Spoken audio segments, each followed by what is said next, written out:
정부가 1주택자의 보유세 부담을 1년 전 수준으로 유지하기로 했습니다. 다만 고가주택을 보유한 1주택자의 종부세 부담은 커지는데요. 윤선영 기자와 알아보겠습니다.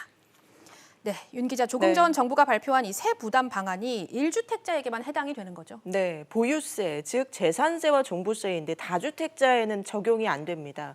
다만 6월 1일 전까지 집을 파셔서 1주택자가 된다면 적용받으실 수 있습니다. 네.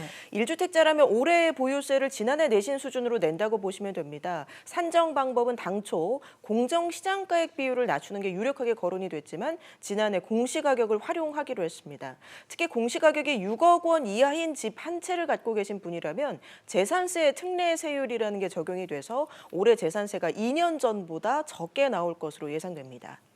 네, 그런데 1주택자라고 해도 고가주택이라면 세 부담이 오히려 더 늘어날 수 있다고요? 맞습니다. 지난해 공시가격 기준으로 15억 원이 넘는 집을 갖고 계시다면 종부세 인상률이 그대로 적용이 됩니다. 네. 따라서 종부세 부담이 1.2%포인트에서 3.8%포인트까지 오를 수가 있습니다. 실제로 공시가격이 20억 원인 주택 같은 경우 지난해 보유세가 980만 원 정도였는데요. 부담 완화 방안이 적용이 된다고 해도 보유세는 1,000만 원이 조금 넘을 것이라는 게 정부의 설명입니다. 네. 다만 60세 이상에 대해서 종부세 납부 유예 제도가 새롭게 도입이 됩니다. 몇 가지 요건을 갖추셔야 되는데요. 물론 1주택자여야 하고 총 급여가 7천만 원 이하, 또 세액이 100만 원이 넘는 경우에 납부를 유예하실 수 있습니다.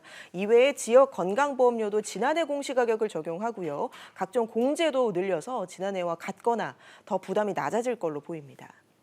네, 그런데 이런 세 부담 완화 내용들이 사실 법 개정이 필요한 사안이라면서요? 맞습니다. 홍남기 경제부 총리가 한 말에 따르면 네. 법령 개정안 발의와 전산 시스템 개편을 통해서 후속 조치를 신속하게 진행하겠다고 밝혔습니다. 인수위원회와 민주당 모두 공시가격을 지난해가 아니라 2년 전 수준으로 돌려놓자는 데 공감을 하고 있는 만큼 오늘 나온 정부안보다 추가적인 완화안이 나올 가능성도 있습니다. 네, 윤선영 기자 잘 들었습니다.